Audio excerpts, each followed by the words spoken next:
आपको स्ट्रैटेजिक तरीके से काम करना पड़ेगा। आपने एब्रप्ट तरीके से जिस तरह से रसिया से संबंध तोड़ लिया और एकाएक अमेरिका के धमकाने पर तेल लेना बंद कर दिया, और आप मजबूर थे, तेल लेना बंद कर दिया, वैसी परिस्थिति में तो आपके साथ रसिया यही काम करेगा। अब दिक्कत यह है कि भारत कर क्या सकता था? बहुत सारी चीजें फंसी हुई थी और उस चीजों को बाहर निकालने के लिए भारत को कुछ दिन के लिए मौन धारण करना था। सवाल है कि हमारे प्रधानमंत्री संघाई जा रहे थे, रसिया और चाइना के साथ एक कॉर्पस तैयार कर रहे थे, संदेश दे रहे थे, डोनाल्ड ट्रंप को डरा रहे थे कि आप हमें, कोई बात नहीं है, हम आपसे नहीं मिलेंगे, आप हमें मिलने के लिए बुला रहे हैं, हम नहीं मिलेंगे, लेकिन हम अपना एक अलग कॉर्पस बना रहे हैं। हम ये तीन महाशक्ति खड़े हो रहे हैं, और समझ लीजिए ये तीन महाशक्ति, क्योंकि उस तस्वीर का इंपॉर्टेंस क्या था, क्या सिग्निफिकेंस था, वो भी तब जब आपके ऊपर सैंक्शन लग रहा है और सैंक्शन के लिए आप बातचीत नहीं कर रहे हैं, सैंक्शन को दूर करने के लिए आप बातचीत नहीं कर रहे हैं, और आप क्या कर रहे हैं, आप उन्हें एक प्रकार से टेंटर हुक पिला रहे हैं, आप उन्हें डरा रहे हैं कि नहीं, हम तो रसिया और चाइना के साथ अपनी मित्रता को आगे बढ़ा रहे हैं। रही बात तेल की, तो रसिया से ले लेंगे और चाइना के साथ हम अपना व्यापारिक ये बढ़ा देंगे, और फ्री ट्रेड एग्रीमेंट हम यूरोपियन यूनियन के साथ कर लेंगे। अगर ये मैसेजिंग आपने दिया था, देने की आवश्यकता आन पड़ी, आपने ये मैसेजिंग दी और इस पर बहुत आपको बधाई भी मिली, इस मैसेजिंग का इल्ड क्या है?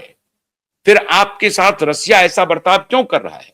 रसिया ने क्यों कहा कि हम कमर्शियल रेट पे तेल खरीदेंगे, तेल बेचेंगे? अब हम आपको रिबेट में तेल नहीं दे सकते, क्यों कहा? और अब आप महंगे कीमत पर तेल खरीदना पड़ेगा आपको, और आपको अमेरिका से भी तेल खरीदना पड़ेगा, वेनेजुएला से भी खरीदना पड़ेगा, उसकी तेल की क्वालिटी थर्ड क्लास है। अभी अब देख, व्यापारी तो व्यापारी है साहब। अंबानी जी अभी एक रिफाइनरी में इन्वेस्ट कर रहे हैं अमेरिका में, अमेरिका एक रिफाइनरी बना रहा है। आपको मालूम होगा कि दुनिया के best of the best refinery में से एक है श्रीमान अंबानी जी का रिफाइनरी, जो जामनगर में है। उसी स्टैंडर्ड का या उससे भी बहुत बड़ा रिफाइनरी अमेरिका में लगाया जा रहा है, जिसमें अंबानी जी भी अपना इन्वेस्टमेंट शो किया है। करेंगे कि नहीं करेंगे कहना मुश्किल है, लेकिन अंबानी जी भी वहां इन्वेस्ट कर सकते हैं, ऐसी मंशा उन्होंने जताई है।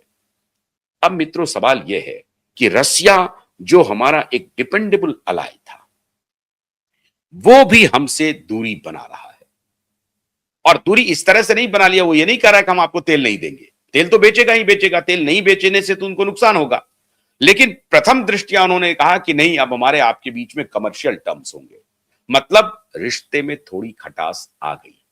चाइना के ऊपर आप कैसे भरोसा करेंगे?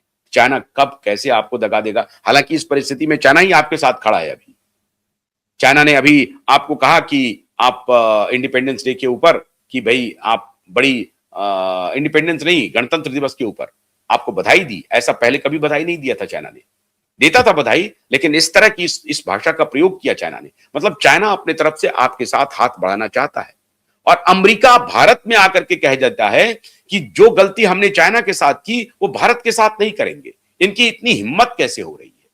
इसका मतलब है कि भारत के एक किसी कमजोर नश को, या भारत को लग रहा है कि भारत की यह हैसियत नहीं है कि वो अमेरिका को आंख दिखा सके।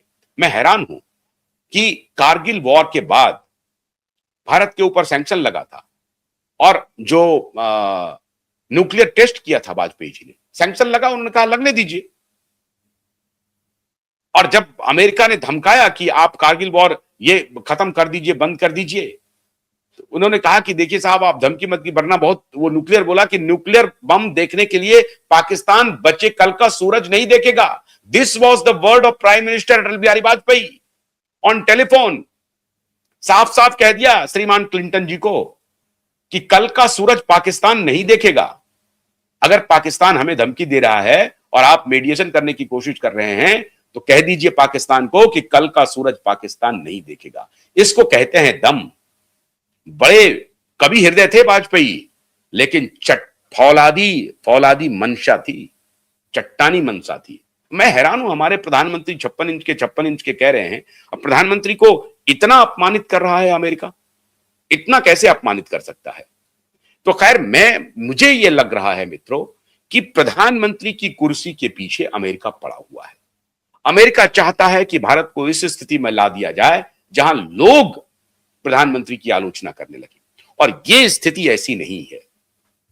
मैं उम्मीद करता हूं कि प्रधानमंत्री बड़ी तेजी से अपनी जियो पॉलिटिक्स को थोड़ा सा और रिफाइन करेंगे और रसिया के साथ अपनी मित्रता को और प्रगाढ़ करेंगे। और ये परिस्थिति ऐसी है कि आप अमेरिका से भी दुश्मनी ना मोल लें।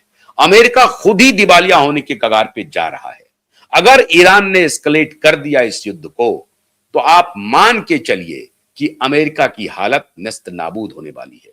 क्यों? क्योंकि मिडिल ईस्ट बहुत बड़े क्राइसिस में जा रहा है और मिडिल ईस्ट का जो पेट्रो डॉलर है, वही डॉलर की हेजेमनी को पूरी दुनिया में बरकरार रखा हुआ था। तो वो उनका जो असली केंद्र है डॉलर की हेजेमनी का, वो ध्वस्त होने जा रहा है। ये सऊदी अरब को इसलिए वो धमकी दे रहा है, इसलिए नहीं कह रहा कि तुम ईरान के साथ हमारे साथ आ जाओ। उनको डर लग रहा है कि सऊदी अरब जो तेल बेच रहा है चाइना को, वो डॉलर में नहीं बेच रहा है। चाइना ने कहा कि हम डॉलर में नहीं लेंगे। आखिर सऊदी अरब जिंदा कैसे रहेगा? अभी सऊदी और यूएई की तो समस्या यह हो गई है कि साहब उनको पानी नहीं मिल रहा है। तो मित्रों, ये युद्ध छेड़ करके अमेरिका ने बहुत बड़ी गलती कर दी है। और इसीलिए कहते हैं कि जब आपकी नीयत खराब होती है तो फिर प्रकृति आपको सजा देती है। आपकी नीयत है कि मोदी की कुर्सी ले लें, आपकी नीयत है कि ईरान को ध्वस्त कर दें, आपकी नीयत है कि चाइना को दीवार में सटा दें, आपकी नीयत है कि रसिया को पीछे ढकेल दें। आप ये सब तो अपने जगह बरकरार रहेंगे। ईरान को नुकसान हुआ जरूर है, लेकिन हर कोई वेनेजुएला नहीं है। ईरान वेनेजुएला नहीं है कि आपने वहां के राष्ट्रपति को उठा लिया, मदरो को। वो तो खुद ही अय्याश किस्म का आदमी था, आपने उसको उठा लिया तो क्या हो गया? अब जो भी था वो अपने देश के लिए था, आपने उनकी सोवरेनिटी की हत्या की। लेकिन हर कोई वेनेजुएला नहीं है। आपकी हिम्मत नहीं हो रही है क्यूबा में एंट्री करने की। क्यूबा आपको पानी पिला देगा। और आपने बहुत बड़ी गलती कर दी है ईरान पर हमला करके। और उसके पहले जो आपने भारत के साथ टग ऑफ वॉर किया था, भारत बहुत संभल संभल के चल रहा है। अगर आप ये सोचते हैं कि चाइना की तरह भारत को नहीं बढ़ने देना है, भारत में जो पॉलिटिकल स्टेबिलिटी है उसको डिस्टेबलाइज करो, आपकी नीयत यह है, आपके डीप स्टेट की नीयत हो सकता है ट्रंप की नहीं हो, लेकिन अमेरिकन डीप स्टेट की यह नीति होगी कि भारत को डिस्टेबलाइज करो। और अभी जो पॉलिटिकल स्टेबिलिटी नरेंद्र मोदी के रूप में है, उसको डिस्टेबलाइज करो बाय हुक एंड क्रुक।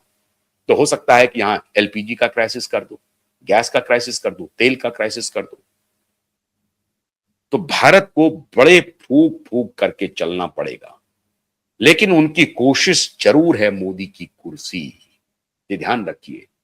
अभी तो हमारे यहां गैस और तेल दोनों की स्थिति ठीक बनी हुई है, लेकिन खुदा ना खास्ता आने वाले दिनों में अगर क्राइसिस और बढ़ी मिडिल ईस्ट में, रसिया के साथ हमारा जो ऑयल डील है या अन्य देशों के साथ जो हम गैस की लेन देन कर रहे हैं, ऑस्ट्रेलिया से या इधर से उधर से जहां से भी ले रहे हैं, अगर उसमें सप्लाई चेन में कोई गड़बड़ी हुई तो जो अभी पाकिस्तान में क्राइसिस है, भारत में भी हो सकती है। मैं ऐसा नहीं मानता हूं कि भारत में ऐसा होगा नहीं, बिल्कुल नहीं होगा। लेकिन उनकी नीयत, डीप स्टेट की नीयत है कि इसी बहाने भारत को क्राइसिस में डालो।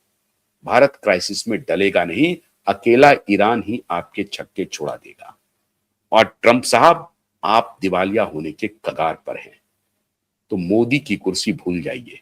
मोदी सुरक्षित है, भारत भी सुरक्षित है। आपकी जितनी चालबाजी होगी भारत को जद में रखने की, वो सारी नाकामयाब होगी। भारत मंथर गति से ही सही, मंद गति से ही सही, अपने रास्ते पर अडिग है और ठीक से चल रहा है।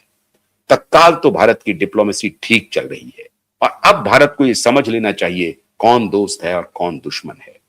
हमें अपनी शक्ति, हमें अपने सामर्थ्य को आगे बढ़ाना होगा और हम उम्मीद करते हैं प्रधानमंत्री मोदी के हाथ में देश अभी सुरक्षित है।